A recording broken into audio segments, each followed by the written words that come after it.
अच्छा बैठ जा। अब देखो इधर,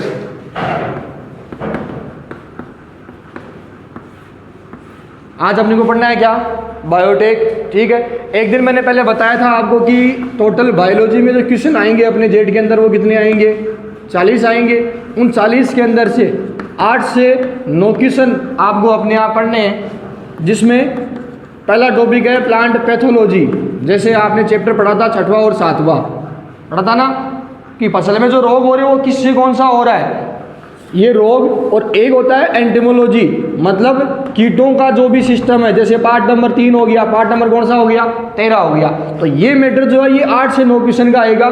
इसके अलावा 31 से 32 क्वेश्चन आपकी प्योर बायोलॉजी से आएंगे।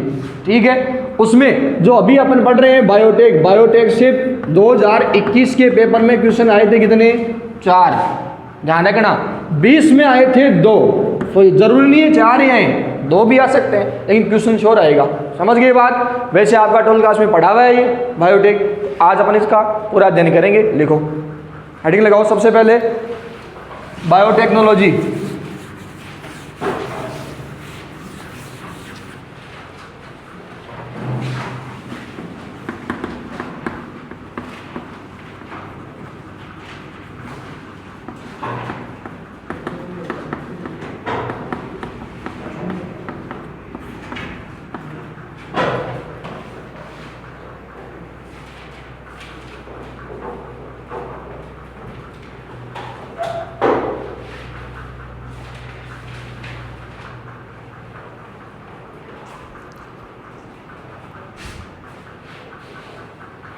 अब इधर देखो, बायोटेक्नोलॉजी का मतलब अगर बात करें अपन क्या होता है, तो अपने पास 2 वर्ड हो गए। एक तो अपने पास क्या है, बायो, एक क्या अपने पास, टेक्नोलॉजी। बायो का मतलब क्या होता है, जीव। अब टेक्नोलॉजी का मतलब क्या है, कोई ना कोई वो प्रक्रम जिससे मानव के लिए कोई उपयोगी चीज बन जाए। जैसे अगर मैं बात करूं टेक्नोलॉजी की, मोबाइल क्या है, ये टेक्नोलॉजी तो है। फ्रिज, कोई भी चीज़ ठंडी रहती है, टेक्नोलॉजी से बनाना ही, सीधी सी बात है ना।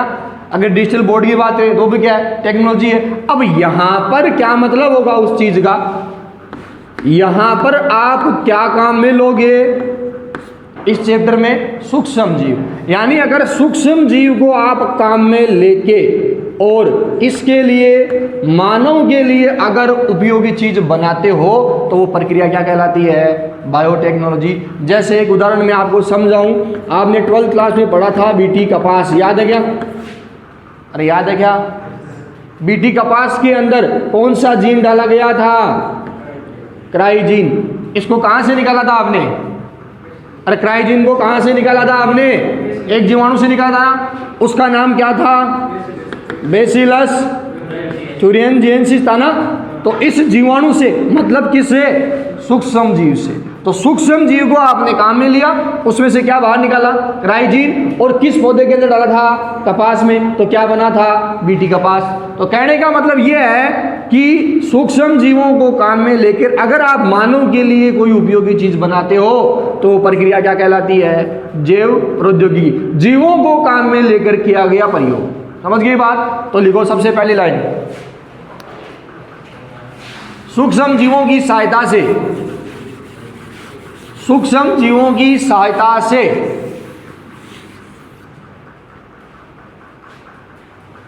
सूक्ष्म जीवों की सहायता से मानव उपयोगी उत्पाद का निर्माण, सूक्ष्म जीवों की सहायता से मानव उपयोगी उत्पाद का निर्माण, मानव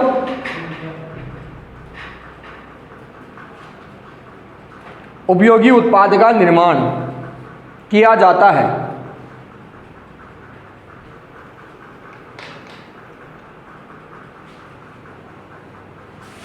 अब देखो बुक के अंदर एक नाम लिखा हुआ है EFB। पहली बात इसकी फुल फॉर्म, ई का मतलब क्या होता है, तो याद रखना क्या होता है, यूरोपीय प्रौद्योगिकी संघ के द्वारा एक परिभाषा दी गई थी, आपने उसको रटा था। है ना। और उसी परिभाषा को याद रखना है, तो इसका मतलब है European federation of biotech. Hindi में अगर बात करें तो यूरोपीय जैव प्रौद्योगिकी संघ। इसने बायोटेक को कैसे परिभाषित किया कि जैव प्रौद्योगिकी की परिभाषा इसके अनुसार क्या है, वो आपको याद रखनी है। तो लिखो, पहले ये लिखो इतना, EFB European federation of biotech, इसकी फुल फॉर्म भी ध्यान रखनी है आपको, EFB।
उतार लिया।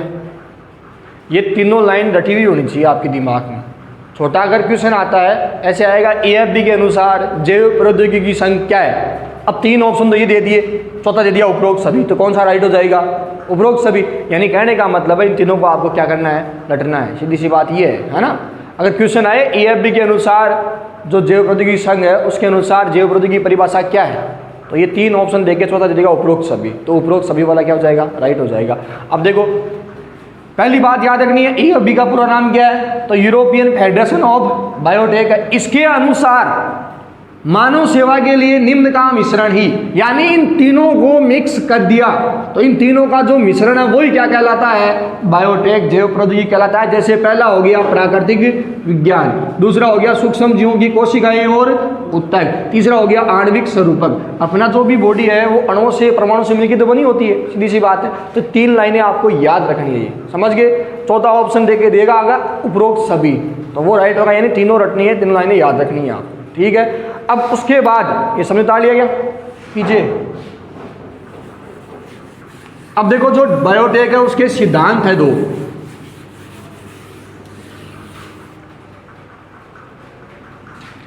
सिद्धांत कौन कौन से हैं 2, तो पहला जो बायोटेक का सिद्धांत है वो है आनुवांशिक अभियांत्रिकी।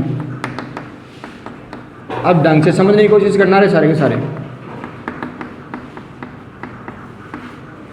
दूसरा जो सिद्धांत है वो है रासायनिक अभियांत्रिकी। आपने जब 12वीं क्लास में दूसरा पार्ट पढ़ा था तो कहीं इसका जिक्र किया था क्या, इसका जिक्र कहीं किया था क्या आपने, नहीं किया था। केवल किसका जिक्र किया था, इसका किया था, आनुवांशिक अभियांत्रिकी का। जैसे मैं थोड़ा बहुत याद दिलाऊं, इधर देखो 1 मिनट, अगर मैं थोड़ा बहुत याद दिलाऊं आनुवांशिक अभियांत्रिकी, सबसे पहला उदाहरण है अभी बताया मैंने थोड़ी देर पहले, जीवाणु है बैसिलस थुरिंजिएंसिस, उसमें से क्या बाहर निकाला आपने, क्राइजीन। क्राइजीन को आपने बाहर निकाल लिया, फिर इस क्राइजीन को किस में डाल दिया था आपने, कपास के अंदर। तो एक जीव से दूसरे जीव में आपने क्या ट्रांसफर किया है, यहाँ पर जीन ही तो ट्रांसफर किया है ना, इसको क्या बोलोगे? आनुवांशिक अभियांत्रिकी अपन बोलेंगे। ऐसे अगर आपको याद दिलाऊं, एक जीवाणु था एग्रोबैक्टीरियम ट्यूमिफेसियंस, आपकी क्वेश्चन भी आया था अभी बोर्ड के अंदर, टीआई प्लाज्मिड का नामांकित चित्र बनाओ, आया था ना। तो एग्रोबैक्टीरियम ट्यूमिफेसियंस जो जीवाणु है, इसके अंदर भी क्या होता है? टीआई प्लाज्मिड होता है। जिस टीआई प्लाज्मिड के अंदर क्या होता है? टीडीएनए। इसको हटाकर इसके जगह क्या जोड़ा था आपने? वांछित जीन, और फिर किसी दूसरे जीव में लेके गए थे। तो यहाँ एक जीव को काम में लिया ना, दूसरे जीव में कुछ डालने के लिए लिया है ना, उसको क्या बोलेंगे अपन? आनुवांशिक अभियांत्रिकी बोलेंगे। रासायनिक अभियांत्रिकी में क्या होता है? जैसे मान लो आपके पास मुर्गी पालन कर रहे हो आप, ठीक है ना। अब आप मुर्गी पालन क्यों कर रहे हो? भाई मुर्गियों को बेचते मांस के लिए, और मुर्गियों से क्या मिलते हैं? अंडे, वो बेच तो मार्केट में, तभी तो करते हो ना आप। तो मुर्गियां ज़्यादा से ज़्यादा अंडे दे, इसके लिए मुर्गियों को ढंग से रखना पड़ेगा, उनको अच्छा खिलाना पड़ेगा, सीधी सी बात है। तो यहाँ पर आप जो कुछ भी करोगे, यानी वो सुविधाएं बढ़ाओगे जिससे आपका उत्पादन क्या हो जाए? बढ़ जाए। जैसे एक कवक का नाम है पेनिसिलियम नोटेटम, ये कवक का नाम है पेनिसिलियम नोटेटम। इस कवक से एक एंटीबायोटिक मिलता है। एंटीबायोटिक को हिंदी में क्या बोला जाता है? प्रतिजैविक, और उसका नाम है पेनिसिलिन। तो अगर आपको ज्यादा मात्रा में पेनिसिलिन चाहिए तो कवक की वृद्धि क्या करवानी पड़ेगी? ज्यादा करवानी पड़ेगी। जितनी ज्यादा वृद्धि इस कवक की होगी, उतना ही ज्यादा क्या पैदा होगा? पेनिसिलिन पैदा होगा, सीधी सी बात है। अब लिखो, पहले इसमें लिखो, इधर आनुवांशिक अभियांत्रिकी के अंदर लिखो,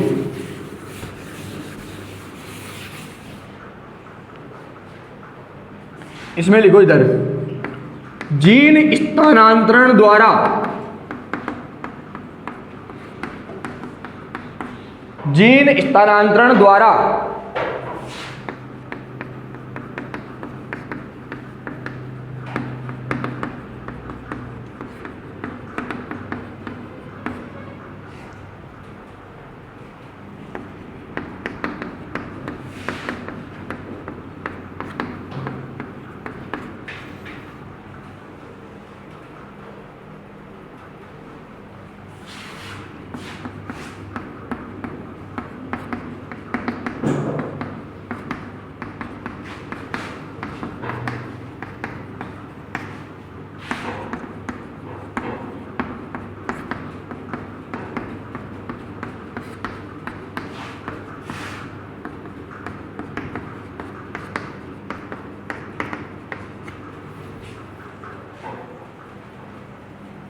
उतार लिया गया है सबने?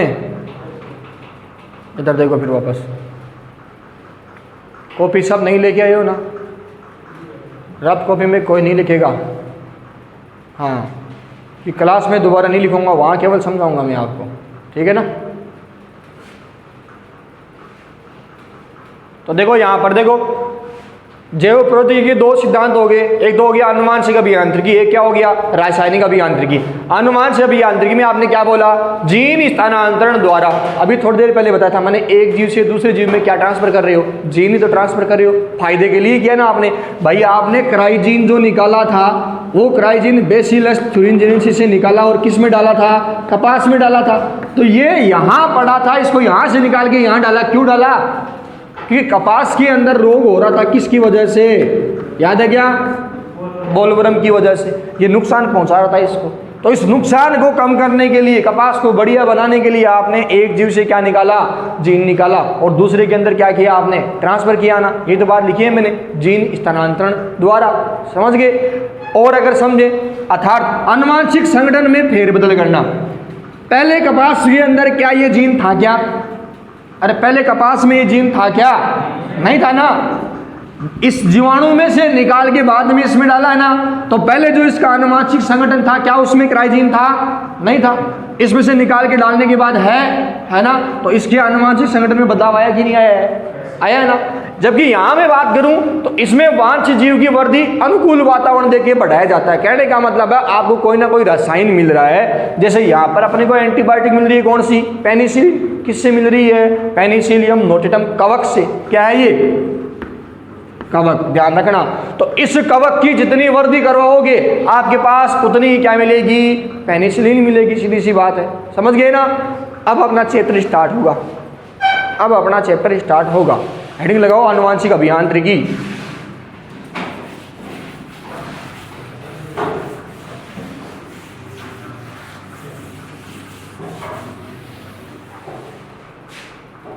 अब वीडियो बन रहा है, इसका मतलब ये नहीं चुपचाप बैठे आराम है, बोलना है।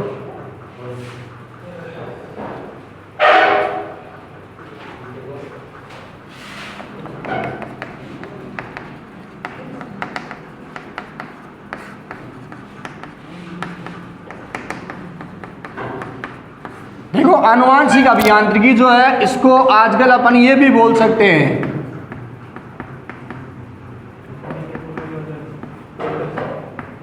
क्या बोल सकते हैं? डीएनए पुनर्योगज तकनीक। इसको शॉर्ट में क्या बोला जाता है?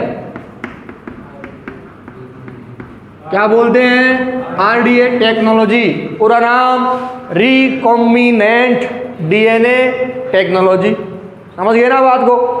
तो आनुवांशिक अभियांत्रिकी जो है, इसको अपन ये भी बोल सकते हैं डीएनए पुनर्योगज तकनीक। अब सबसे पहली बात, आनुवांशिक अभियांत्रिकी में आपने बोल तो दिया पीछे कि आप क्या करते हो, जीन का स्थानांतरण। अर्थात करके क्या लिखा था? जीव के आनुवांशिक संगठन में फेरबदल। ऐसे थोड़ी हो जाएगा ये काम, अरे ऐसे थोड़ी हो जाएगा, ऐसे नहीं होगा ना। अब इसको करने के लिए आपको पहली बात, आपको 4 साधन चाहिए। सबसे पहली बात जो आपको याद रखनी, इसका जनक कौन था? पहले तो ये लिखो, जनक पोलबर्ग। जनक पोलबर्ग। आनुवांशिक अभियांत्रिकी का जनक था पोलबर्ग।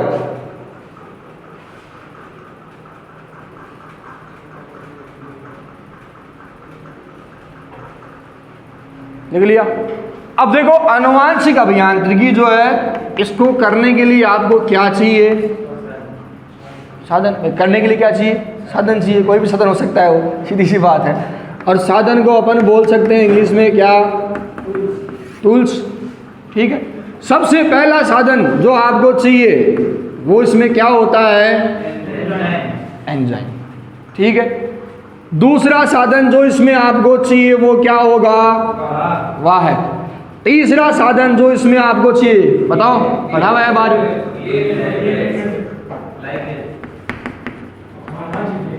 के बिना कर ले सीखे सके तुम। और लास्ट साधन आपको क्या चाहिए इसके अंदर? क्या चाहिए? है ना। अरे बाद में उतारना, 1 मिनट इधर देख ले। आपने बोला सबसे पहली बात आनुवांशिक अभियांत्रिकी को अपन और क्या नाम दे सकते हैं? डीएनए पुनर्योगज तकनीक, या अपन क्या बोल सकते हैं? आरडीए टेक्नोलॉजी बोल सकते हैं अपन। फिर आपको याद रखना है आनुवांशिक अभियांत्रिकी का जनक कौन है? पोलबर्ग है। अब इसको करने के लिए आपको 4 चीजें चाहिए। ये 4 चीजें अगर आपके पास में है तब आप क्या कर सकते हो? डीएनए पुनर्योगज तकनीक अपना सकते हो, आनुवांशिक अभियांत्रिकी कर सकते हो। सबसे पहला साधन क्या हो गया अपने पास? एंजाइम हो गया। दूसरा क्या हो गया? वाहक। तीसरा क्या हो गया? वांछित जीन। चौथा क्या हो गया? परपोषी कोशिका। थोड़ा बहुत याद दिलाऊं 12वीं क्लास को में, जैसे ये आपके पास एक जीव है, इस जीव के अंदर क्या है? डीएनए। इस डीएनए को आप पहले क्या करोगे? बाहर निकालेंगे। अब मैंने कहा कि ये आपके पास एक जीव है, तो ये जीव वो है जिसके अंदर कौन सा जीन है? वांछित जीन है। समझ गए ना बात को। तो ये जीव वो जीव है जिसके अंदर क्या है, वांछित जीन है। तो सबसे पहला काम, वांछित जीन आपको पता होना चाहिए कौन से जीव के अंदर है। फिर उसको आपने बाहर निकाल लिया। बाहर निकालने के बाद इसको आप किसी दूसरी कोशिका में लेके जाओगे, तो दूसरी कोशिका क्या कहलाती है, परपोषी कोशिका। अब सीधा ये निकाला, ये डाल दिया, ऐसे हो जाएगा कि नहीं होगा ना। तो इसको डालने के लिए आपको क्या चाहिए, तो वाग के अंदर किसको जोड़ोगे, कौन से डीएनए को, वांछित डीएनए को। इसको जोड़ने के बाद किस में डाल दिया, परपोषी कोशिका में। अब जब इसमें जोड़ा तब पहले इसको क्या किया आपने, काटा। तो काटने के लिए क्या काम आएंगे, एंजाइम। जोड़ने के लिए क्या काम आएंगे, एंजाइम। तो सबसे पहले हेडिंग लगा लो एंजाइम, 1 नंबर। पहले चारों लिखो, सबसे पहले हेडिंग लगाओ एंजाइम। पहले एंजाइम के बारे में पढ़ेंगे, कौन कौन से एंजाइम है।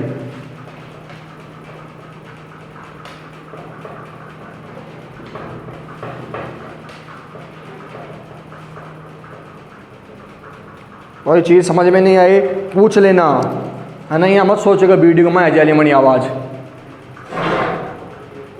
हरे किशन, हाँ शर्माना नहीं है। दिनेश आवे कहीं,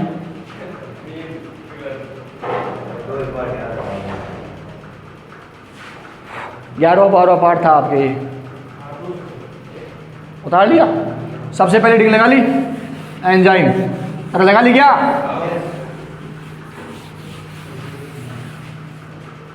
अब देखो आपने हेडिंग लगाई, अपन को 4 साधन चाहिए और उन 4 साधन में पहला साधन कौन सा हो गया, एंजाइम हो गया।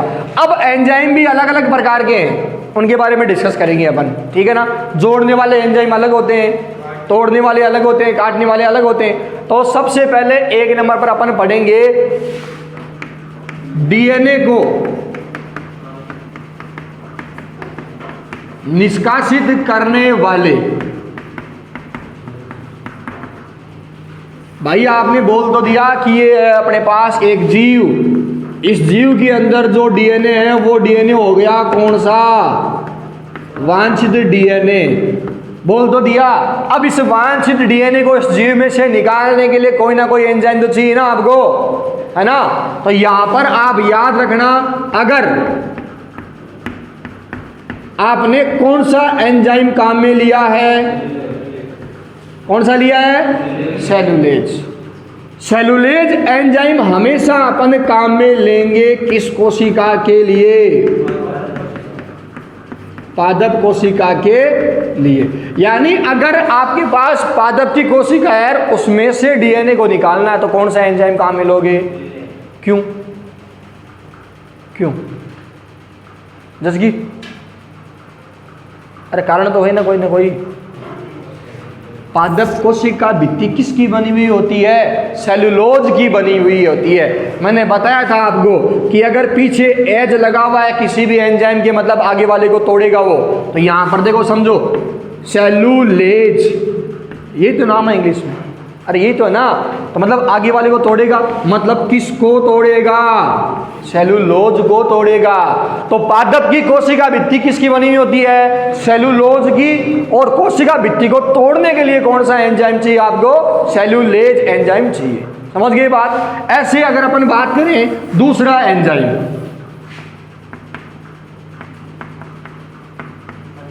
क्या नाम लिखा मैंने, काइटिनेज एंजाइम। काइटिनेज एंजाइम काम आता है किसके लिए, किसके लिए काम आता है, कवक कोशिका के लिए। क्योंकि कवक की कोशिका भित्ति किसकी बनी होती है, पार्ट नंबर 5 काइटिन की बनी होती है, पढ़ा है ना आपने। उसके बाद लास्ट तीसरा, सुबह की क्लास में बताया था मैंने, अगर आपको याद है तो, लाइसोजाइम।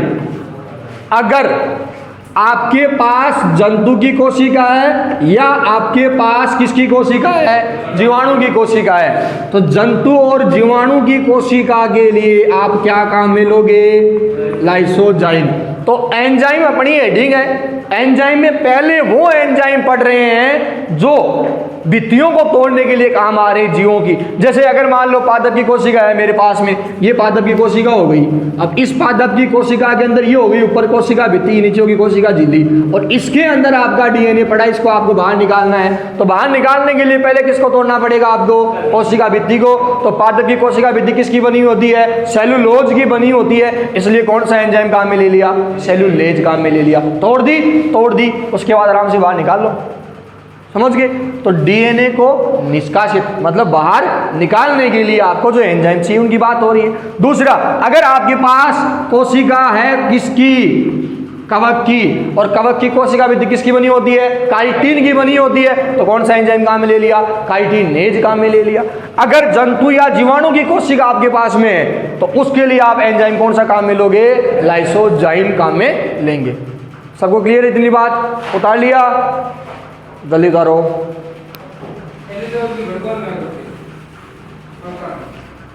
हो सकती है ऊमाइकोटा, ऊमाइकोटा संघ उसमें होता है।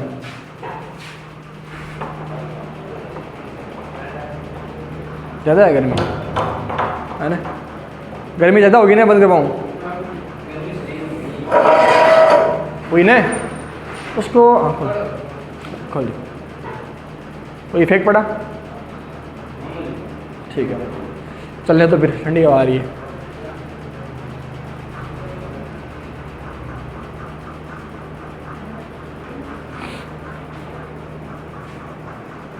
अरे समझ गए ना सारी इतनी बात है?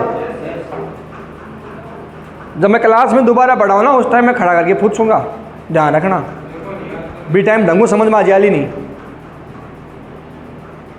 है ना? ढंग से समझ लेना इसको। आपको सीट पहले दूंगा मैं, और पहले सोल्व करनी है वो आपको। इसके क्वेश्चन भी ज़्यादा हैं, 200 के लगभग क्वेश्चन है इस पार्ट के।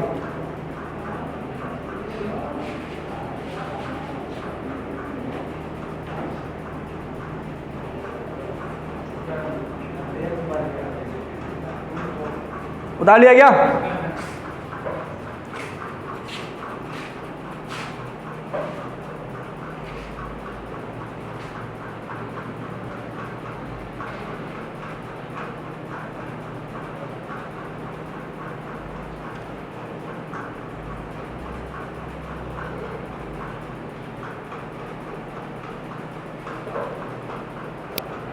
मिटा दो दिनेश।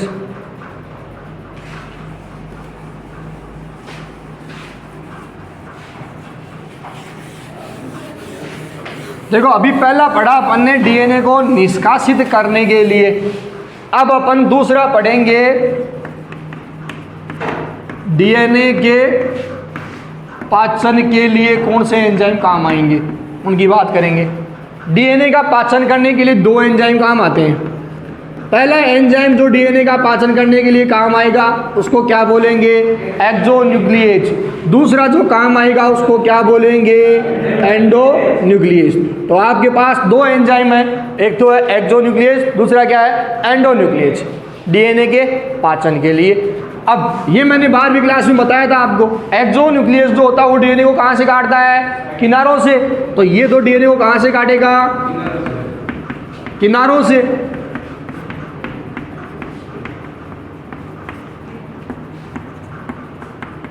और इसमें एक उदाहरण ध्यान रखना, ये 12th क्लास में नहीं था आपके। कौन सा एक्सोन्यूक्लिएज लिखा है मैंने? DNA phosphatase. याद करो पीछे वाला पार्ट। डीएनए की संरचना 3 चीज़ों से मिलकर बनती है। फॉस्फेट समूह है, नाइट्रोजनी क्षारक, और क्या बोला था मैंने? पेंटोज शर्करा। इन तीनों से मिलकर क्या बनता है? डीएनए। लास्ट में क्या जुड़ा हुआ होता है? फॉस्फेट। तो डीएनए से फॉस्फेट हटाने के लिए कौन सा एंजाइम काम में लेते हैं? DNA phosphatase. तो लास्ट किनारे से तो हटाया ना आपने, क्या लिखा आपने इसके अंदर? डीएनए को किनारों से जो काटे वो क्या कहलाता है? एक्सोन्यूक्लिएज। इधर देखो सारे, पहले 1 मिनट। डीएनए का निर्माण 3 से होता है। अब इसकी संरचना अपन ने नहीं पढ़ी थी डिटेल के अंदर। वहाँ पर जो फॉस्फेट समूह होता है वो एक पेंटोज शर्करा से दूसरी पेंटोज शर्करा के बीच में होता है, किनारों के ऊपर। ठीक है। डीएनए फॉस्फेटेज जो होता है वो फॉस्फेट को हटाने का काम करता है। तो ये डीएनए में कहाँ लगे हुए हैं? किनारों पे लगे हुए हैं। तो किनारों से फॉस्फेट को हटाने के लिए क्या काम में लिया? DNA phosphatase. तो किनारों से जो डीएनए को काटे वही क्या है? एक्सोन्यूक्लियेज। और जो डीएनए को मध्य से काटे वो क्या हो जाएगा? एंडोन्यूक्लियेज। और इसके अंदर उदाहरण आपको बताने की जरूरत नहीं है मेरे हिसाब से, इसमें अपन बहुत सारे पढ़ेंगे। कौन पढ़ेंगे? बहुत सारे अपन इसके अंदर रेस्ट्रिक्शन एंडोन्यूक्लियेज एंजाइम बहुत सारे पढ़ेंगे। सबसे इंपॉर्टेंट जेड में क्वेश्चन आता है हर साल इससे, रेस्ट्रिक्शन एंडोन्यूक्लियेज जो होते हैं वो ज़्यादातर काम में लिए जाते हैं, क्योंकि डीएनए को कहाँ से काटते हैं? ये बीच में से काटते हैं। अब जैसे कोई डीएनए, अब ये मान लो डीएनए, अब आपको मध्य का खंड चाहिए, बीच वाला ये चाहिए मान लो, तो बीच वाला खंड चाहिए तो आपको क्या काम में लेना पड़ेगा? एंडोन्यूक्लियेज ही काम में लेना पड़ेगा। सीधी सी बात है, क्योंकि एक्सोन्यूक्लियेज तो कहाँ से काट रहा है? किनारों से काट रहा है, बीच में से नहीं काट रहा है। तो अपन ज़्यादा क्या काम में लेंगे?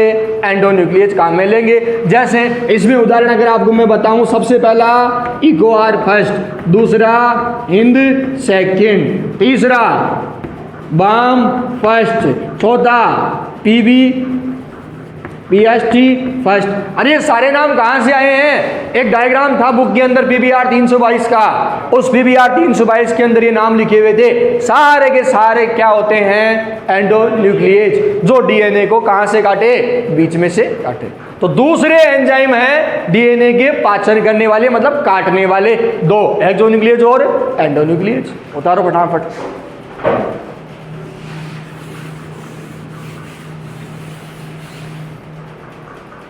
यहाँ कई डाउट क्लियर होंगे जो आपके बाद भी क्लास में थे। जैसे पीबीआर का जो डायग्राम था वो क्लियर हो जाएगा अभी आपका 1 मिनट में। वहाँ पे रटा था आपने, अभी क्लियर होगा वो।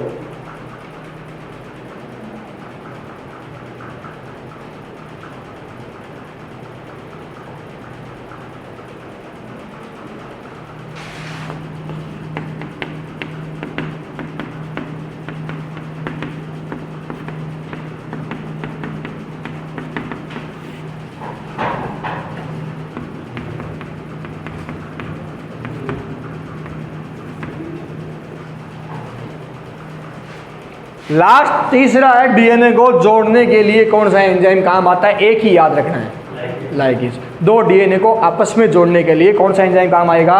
लाइगेज एंजाइम काम में आता है। ये लास्ट याद रखना है। तो आपको 3 तरह के मैंने एंजाइम बताए हैं। पहली हेडिंग आपने लगाई थी आनुवांशिक अभियांत्रिकी के साधन या टूल्स के अंदर, पहला क्या पढ़ा आपने?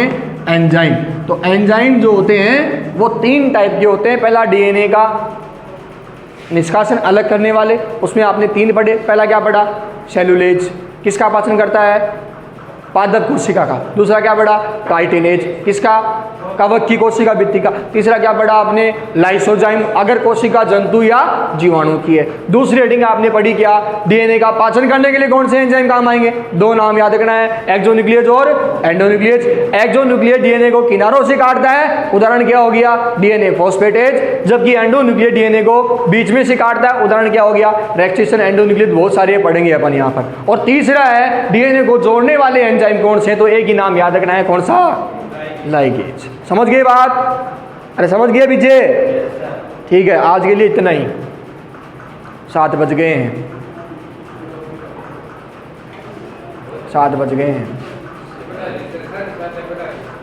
करा दूंगा आगे और? ठीक है, चलने दो फिर, चलने दो। ये आपका पहला साधन कंप्लीट हो चुका है। अब दूसरा साधन पढ़ने से पहले अपन किसका डिस्कस करेंगे? रेस्ट्रिक्शन एंडोन्यूक्लियेज का डिस्कस करेंगे कि ये क्या है, क्योंकि मैंने यहाँ इंपॉर्टेंट लगवाया है ना, ये इसका बारे में पढ़ेंगे। मिटा दूँ क्या सारा?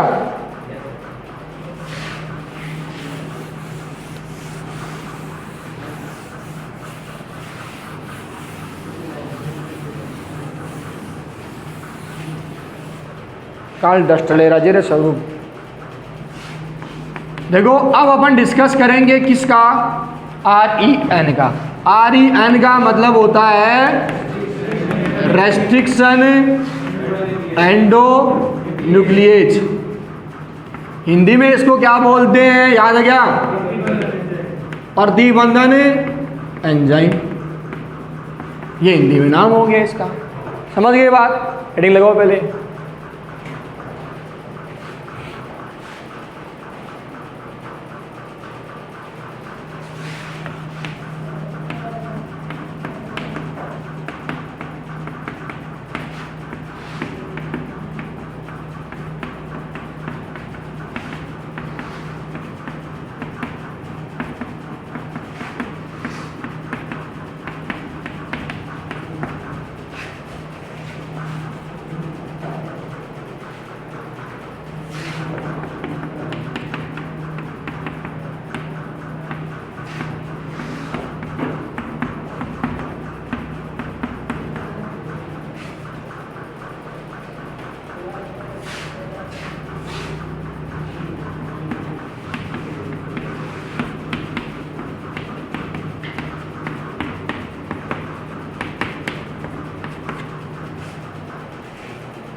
उतार लिया पीछे।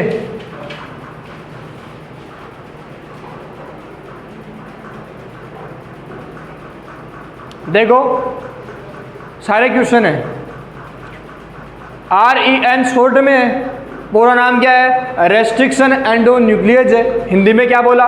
प्रतिबंधन एंजाइम बोला। पहला क्वेश्चन, जो रेस्ट्रिक्शन एंडोन्यूक्लियेज है इसका दूसरा नाम क्या है? आणविक कैंची या रासायनिक चाकू। पिछले साल आया हुआ क्वेश्चन, पिछले साल के पेपर में आया हुआ क्वेश्चन है। आणविक कैंची के नाम से किसे जाना जाता है? ऑप्शन में क्या था? रेस्ट्रिक्शन एंजाइम था, तो उसको टिक करना था। समझ गए बात? तो पहला क्वेश्चन बनता है आणविक कैंची या रासायनिक चाकू के नाम से किसको जाना जाता है? रेस्ट्रिक्शन एंडोन्यूक्लियेज को जाना जाता है। जिस तरह से कपड़े काटने के लिए कैंची काम आती है, वैसे क्या काम आता है? DNA को काटने के लिए काम आता है। ठीक है। दूसरी बात, पहला रेस्ट्रिक्शन एंजाइम कौन सा था? पहला क्वेश्चन हिंद सेकंड। और इसकी खोज किसने करी थी? नाथन, अर्बर और स्मिथ ने, इन तीनों ने इसकी खोज करी थी। दूसरा क्वेश्चन ये बन गया। उसके बाद तीसरा क्वेश्चन, जो ये रेस्ट्रिक्शन एंडोन्यूक्लियेज है ये DNA को एक विशिष्ट क्रम से काटता है और उस क्रम को क्या बोला जाता है? पैलिंड्रोमिक। जैसे मैं एक उदाहरण से समझाऊं आपको, मेरे पास एक वर्ड है जिसका नाम है मलयालम, एक वर्ड मेरे पास में है जिसका नाम है नवीन। मैं जब इसको इधर से पढ़ूंगा तब भी ये मलयालम है, इधर पढ़ूंगा तब भी ये क्या है? मलयालम। इसको इधर पढ़ूंगा तब भी नवीन है, इधर पढ़ूंगा तब भी क्या है? नवीन है। तो चेंज हुआ है क्या? चेंज बस इतना ही हुआ है कि ये इसकी दिशा है और ये इसकी दिशा है। कहने का मतलब क्या है? विपरीत दिशाओं में पढ़ने पर समान होना क्या कहलाता है? पैलिंड्रोमिक क्रम। अब अगर DNA की बात करोगे तो विपरीत दिशाओं में क्या समान हो जाएगा? नाइट्रोजन क्षार समान हो जाएगा। सीधी सी बात है। मेन लॉजिक ये है कि पैलिंड्रोमिक क्रम किसको कहते हैं? तो विपरीत दिशाओं में समान होना ही क्या कहलाना है? पैलिंड्रोमिक क्रम, तो यहाँ पर 2 वर्ड समझ जाओगे। अगर डीएनए को देख के समझे, जैसे अपने पास में एक डीएनए मान लो 5 से 3, ये हो गया 3 से 5। जैसे इसके अंदर नाइट्रोजन क्षार है GAATTC, इधर ले ले GAATTC, दोनों साइड से पढ़ो, विपरीत दिशाओं में समान दिख रहा है क्या आपको? दिख रहा है ना। अगर मैं इसको इधर पढ़ूं 5 से 3 पढ़ूं, guanine adenine adenine thymine thymine cytosine आ रहा है ना, और विपरीत दिशा में पढ़ूं guanine adenine adenine thymine thymine cytosine, तो इधर और इधर पढ़ने पर क्या समान आया है? सब कुछ आया ना। तो ये जो क्रम है वो क्या कहलाता है? पैलिंड्रोमिक क्रम। और आपका रेस्ट्रिक्शन एंजाइम जो होता है वो हमेशा कहाँ कट मारता है? ऐसे क्रम पर ही कट मारता। समझ गए बात? अरे सब क्लियर है? पीछे उतारो